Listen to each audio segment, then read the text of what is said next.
Howdy everyone, it's me once again, the one and only Killer Rodan. And today, as you can see, I'm still continuing my Disney movie marathon by talking about their movies, obviously, the TV shows, theme parks, I don't know, whatever the case may be. So, yeah, I just want to talk about the fact that the Disney movies can make a lot of money off of merchandise alone, which is fine, of course, obviously. I know what I'm about to say is going to piss off the crowd quite a bit, but, well, it wouldn't be the first time I've disagreed with popular opinion and whatnot, so here we go, I guess. Just to get out the way, yes, sorry. Yeah, I didn't think the sequel trilogy of Star Wars wasn't all that bad. It's overhated. Is what I'm trying to say. It's overhated for no reason, really. I'm not saying these movies are perfect by any means. They're not exact grand masterpieces, sure, but they're good. I thought they were entertaining in their own way. And a lot of people will say that the last great Star Wars film was Star Wars Episode 3, Revenge of the Sith. Are you kidding me? This movie is a big bag of bullshit. It's easily one of the worst sci-fi films I've ever seen. I think it's the worst one of the three prequels. Even though people say it's the best one out of three, they finally made this one to be the good one. Are you what? I have to disagree with that, folks. I know a lot of people seem to really love this movie and whatnot, which no, it's terrible. It's just really bad as far as I'm concerned. It really is.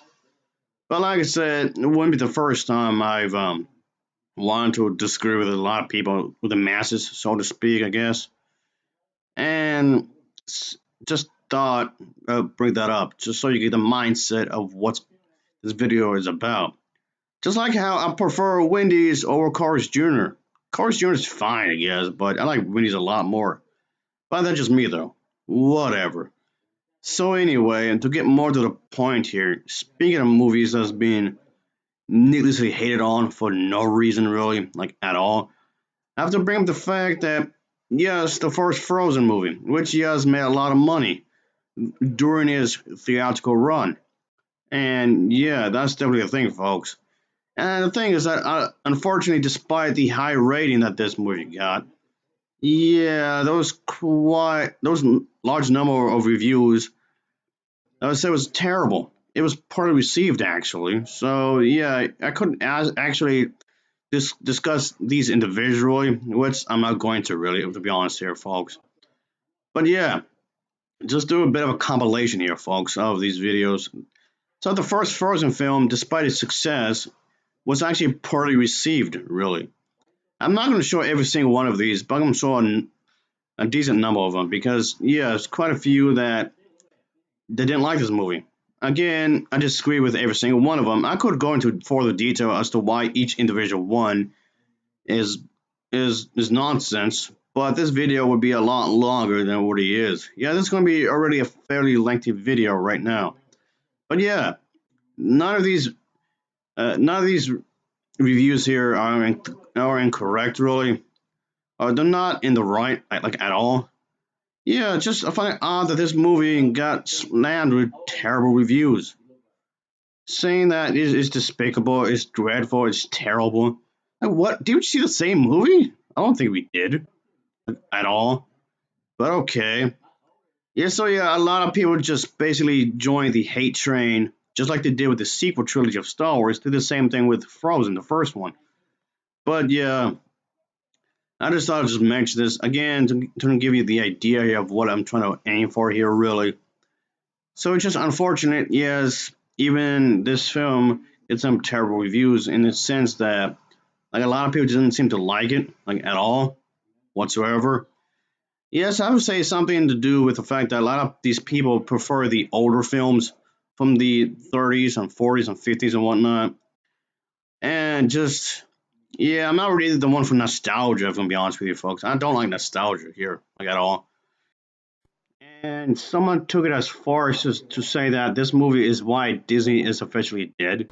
Well, someone's been hyperbolic. I've even covered before in a number of videos where religious people actually hated Frozen as well. Well, here you go. And so we pray, thy will be done, obeyed. known and done, known and performed. Because sin still clings to us, there's a war between our sinful nature and the Spirit of God and the new man that He's created. Our inward man delights in doing God's will and obeying Him, but the sinful nature has a will of its own. And sometimes that sinful will becomes our own. And Jesus is teaching us to ask God in prayer that God, by His grace, would make us able and willing to know and obey and submit to His will in all things, as the angels do in heaven. And this, brothers and sisters, is the heart of Christian discipleship. To know and obey and submit to God's revealed and His sovereign will in all things. That we would know and obey what God wants us to do. That's what the word disciple means. A disciple is a learner. Someone who is always learning what the will of his master is and obeying it, following it. As an illustration of the antithesis to this idea of knowing and obeying someone else's will, namely the God who created us. There's a really good documentary by a fellow named Eric Holmberg. He put out a documentary called Hell's Bells 2. I know some of you have seen that.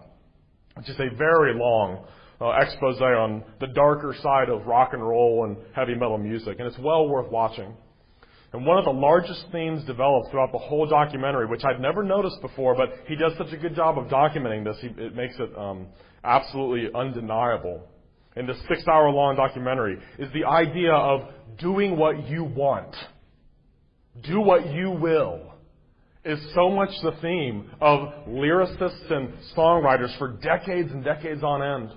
And Eric Holmberg traces that idea all the way through the entire history of rock and roll and heavy metal music and shows that that phrase and that idea, do whatever you want, do what you will, whatever you desire, do it unhindered, is peppered throughout nearly all the lyrics of nearly every popular songwriter for decades on end.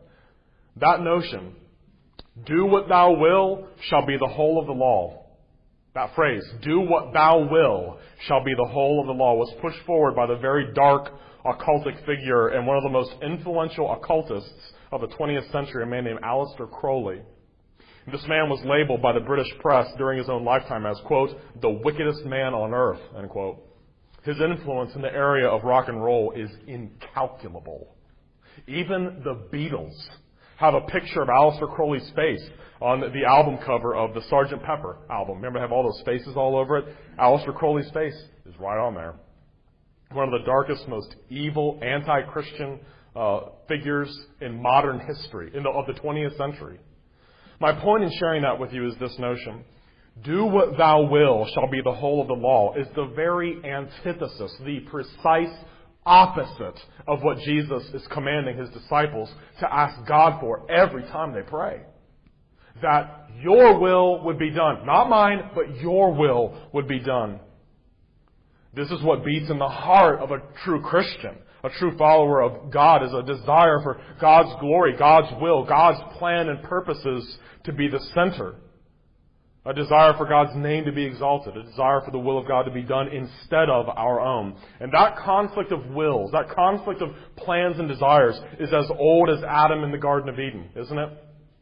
Who will be in charge? Whose will and plan will have primacy in the world and in world history? Will man be autonomous? Will he be a law to himself? Will he say, we will not have God to reign over us. We will not be answerable to anyone. We will do what we desire. Or will it be, your will be done, as Jesus commanded us to pray? Will we be a law unto ourselves or bow to the law of God? Autonomy versus theonomy. That's always the war. Yeah, I'm not going to show the whole thing because I've discussed that before, that specific thing. But yeah, there's been plenty of religious people that seem to really despise the movie. So yeah, if you think it's bad, therefore I shouldn't watch it just because you said so? Are you kidding me? But that's just stupid when you think about it. Okay, tell me what to do and what not. No. Christ, yeah, these religious people are the same people that'll get annoyed with foreigners and telling women what they can and can't wear. Seems like control, which it is. So yeah, like we were saying a moment ago, folks, there is a specific article I want to talk about in just a moment, but like I was saying, it just reminds me of the sequel trilogy. Yes, even the religious people attack these movies too, by the way, which I also covered in previous videos. But point being, just like those movies, the first one got overhated for no reason, really, like at all. But what I'm talking about is this article here. Yeah, parents are in a panic because the merchandising of the first Frozen movie went through the roof, like making a lot of money. Like, okay, you realize that you're the parent, right? Yet you're acting as if that the children are somehow in control. Yes, the massive success of the first animated film led to the disappointment for kids, I guess, as dolls and dresses just fly off the shelves. Okay, so what? I mean, okay, the Frozen movie, I wouldn't exactly call it a kids movie. I would call it a family movie. Yes, there's a difference between the two. Yes, there is. Yeah, when it comes to kids movies or just kids entertainment in general, yeah, something in the lines of like Barney and Friends, or even the other TV program like Teddy Tubbies are going to be for maybe for kids under the age of 8. Whereas Frozen, I won't say that really, as it has some themes and whatnot they may not understand. Just like how the Pepper Longstocking animated series may be aimed for a specific age group, all of which is fine. That in itself isn't necessarily a bad thing, obviously. I'm not saying that to condone any of these things, like, at all. But for this, it's just like it's misleading anyway, in the sense that, okay, they made a lot of money. So what? In the merchandising, which makes sense because the first film was a massive hit. So what? And when it comes to having a job, the youngest you can go is probably what, 16? And then, okay, so what? And I don't see the problem here really, like as if this was a bad thing, really. The So yeah, that's the thing, folks. He's just trying to. Of course, this is referring to like the holiday seasons, like Christmas and whatnot. That this we saw quite a bit from the, I don't know, maybe like websites or toy shops to satisfy the demand of individual the little kids, the dresses and whatnot.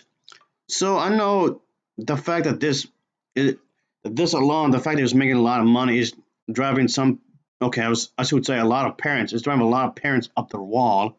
That in itself is not the problem. So I don't understand as to how a lot of parents out there will get mad over this kind of a thing. So yeah, I don't get it. I really don't get it. So yeah, for several months, for weeks on end, parents will be hunting down Elsa's blue dress or Princess Anna's cape, and of course the wigs and whatnot, and just having been disappointed with the fact that the shelves are completely empty, completely barren when it comes to the products being sold right away. So again, what's the issue? So what? Yes, of course there's gonna be people being annoyed and whatnot. So it just seems ridiculous that this is somehow a complaint, some sort of way. But yeah, I just thought this is just ridiculous that this is a thing. I know some people might be annoyed with this kind of behavior with kids acting like brats or whatever, and just acting as if that they're in control, which they're not. It's the parents that is in control. Nobody says that you have to give into what the little kid has said. No one says that you have to agree with the kid is doing. No, you don't have to do what the kid is saying, like, at all. I know a lot of people out there who just get annoyed, of course. Just I don't get it. I don't understand why some people out there, I mean, excuse me, a lot of people, I should say, get annoyed with this kind of a thing. No one says you have to uh, get into panic, and that's the thing. A lot of these parents get into panic mode, trying to figure out what to do and whatnot. It's going to cause them a lot of stress. So yeah, I don't get it. Of course, the first film was loosely based on a novel, on a Dutch novel to be more exact, and it became a blockbuster film because he made a truck ton of money. So yeah, not even Disney itself, the corporation, knew that this was going to happen. Well, that's the risk you take in a capitalist system. It happens. It's to be expected. You have to take a risk anyway when you think about it, and that's perfectly fine. That in itself doesn't have to be a bad thing whatsoever. So yeah, obviously, a lot of people undermined the film's success, and it's just something that nobody really had any control of really when you think about it. So there were discussions about they were talking about Elsa's blue dress and whatnot, and talk about eBay or Amazon stuff like this. You could always go there. Of course, the dolls themselves are in and out of stock everywhere, like Target, I guess you can say, and will have being massive in price. And yeah, even to this very day, the first Frozen film may cost you roughly around $23, depending on where you go. So yeah, that's the thing, folks. A lot of people didn't think that it was going to happen, of course. So yeah, a lot of parents would just buy these products out of desperation in the end, of course. So it's definitely something that a lot of people are panicking, obviously, as the film, the first one, became one of the highest grossing animated films of all time at the box office during its initial release. Obviously, I'm not going to be referring to the used market because, yeah, that makes things more, I guess, more complicated in the sense that you don't keep tracking numbers during the used market. That's not me trying to slander the used market by any means. If that's the only way you can actually leave uh, afford something, that's fine. Some people just can't help it really. They have maybe due to bad spending habits or something, or just the fact that they were just born into a lower income family. Those are like a number of different situations in which it could prevent you from getting something expensive. So therefore, maybe secondhand is the used market is probably the best option for someone to go. That's fine. I'm not going to go too deep into this kind of a thing because some people just can't help it, and it's something I've mentioned before in previous videos when it comes to the used market, whether it's toys, clothing, or what have you, I guess, or even video games, I guess. But anyway, just the fact that a lot of these parents will, be in desperation, acting like in such a panic mode that they have to rush, and get said item. Like, what the hell? This is weird. Who said you were in control? You're the parent. No one said that you have to buy it and whatnot. No one said that you have to buy it. I mean, there's a lot, like I was saying earlier, there's already a lot of controversy surrounding the first film anyway. So I guess maybe to some extent that the controversy itself could also boost the sales too, because people could be curious about this kind of thing who have not seen the movie as of yet. So I view the controversy as a good thing. I mean, it's still publicity, I guess, some way. So that's something, I suppose. If the controversy surrounding this film is something, yes, I've discussed before, especially when it comes to religious folks. But yeah, it's just something I thought was kind of weird that a lot of people would just complain about, especially parents would complain about their kids that they have to pretty much buy these outfits, the wigs, toys, or what have you, because their little Jimmy here or the daughter or whatever would just throw a damn tantrum. Otherwise, if they don't buy it at all, oh boy, which I feel is like a form of gaslighting, because again, who the hell said you have to buy it anyway? Just because your little rugrat was throwing a damn fit does not mean you have to purchase it. It does not mean that you have to get it like at all. If you don't want to buy it, whatever. It's not the end of the world like at all. Get it used if you have to. If you want to save a few bucks, I guess. But yeah, let's just mention this because it's something I discovered, and yeah, no, that's quite an old article. Really, it was published quite some time ago, but it's just something I thought would be a good mention here, obviously, because it's something I thought was kind of is weird that parents would be causing this hustle and bustle. This, how do you say this? Complaints, I guess. Whining about some of the things. And yeah, I've seen articles like this before. This was not the first time. To be more clear, folks, this was not the first time I've heard this kind of a thing before. Well, parents, or at least a parent anyway, it doesn't necessarily mean both the parents would be complaining. Yes, both parents had complained before, but that doesn't speak for everyone. One parent might be okay with it, and why the other isn't. Anyway, at least I've heard at least one parent complain about this kind of thing before. This was not the only time where the parents themselves would just be just complaining about something, maybe complacency about something because of the child keep talking about it. And assuming they have more than one kid, they become the children would be also whining about it. So it's not just one child you'd be hearing this from, but from some others as well. And but I don't know. It just seems kind of odd to me. Just buy used. I mean, if you have to save money, get it used. Assuming you have like 3 kids, 4 kids, 6 kids, whatever. Just buy used. And then I would hear parents, it's just people complain about the fact that they have the movie, the first Frozen film anyway, be playing on a loop throughout the day, and hear the songs on repeat because of that. Which I find weird. I heard about that too. Where they have pretty much every waking moment throughout the day playing playing the first film throughout the entire day. At least not maybe not the full 24 hours, but every waking hour pretty much. So, which makes no. Yeah, I've heard that complaint before. I heard people making that complaint before. If not both parents, but at least one parent at least. Which I find bizarre. So you blaming Disney because your child is throwing a tantrum for not playing the movie?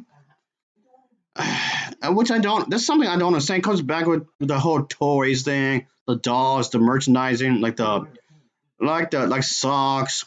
Yes, even T-shirts are bought. It goes into that I was saying a moment ago. Nobody's making you play the movie. No one is making you play the movie at all. If you don't want to play the movie, don't. So you're blaming Disney for the lack of parental control on your end? It doesn't make any sense. Okay, let me just wrap this up here because I found this really bizarre. This entire thing is really bizarre. And you mean to tell me that you're not going to take any accountability to yourself, like at all, but instead blaming the corporation? Who the hell told you to buy the DVD anyway? Like at all, or the Blu-ray or the 4K or whatever, or even the digital download. I mean, yes, of course I like the movie. Of course I really did enjoy it. But again, who the hell told you to buy it? Nobody's forcing you to buy it. No one has a gun and putting it to the back of your head to buy it. No one, literally no one did that. Let's say the same thing with the t-shirts or the socks, the shoes, or whatever. No one forced you to buy it. Again, yes, I realize that there are parents out there who have multiple kids, which in itself is fine because you do you if you can afford it, I guess. But if you want to save some money, again, like I just mentioned a moment ago, buy the stuff used. I mean, the company's not gonna get the money, the revenue from that. But still, though, I don't know. Just and since this is United States of America, a good chance, maybe 9 times out of 10 or 8 times out of 10 at least, they're gonna be religious. And like I said way earlier, a lot of the religious individuals seem to have a grudge against this film anyway, and against Star Wars, which yes, I've discussed before. I'm not gonna bring it up too often here because like I said, I've discussed this before. And this video is very long enough as it is. So yeah, I just don't get any of this. I don't understand any of this like whatsoever. It's bizarre. It's really weird. Oh boy. All right, folks. That'll be it. Of course. As always, thanks for watching and take care. Until next time. See ya. Oh yeah. Later.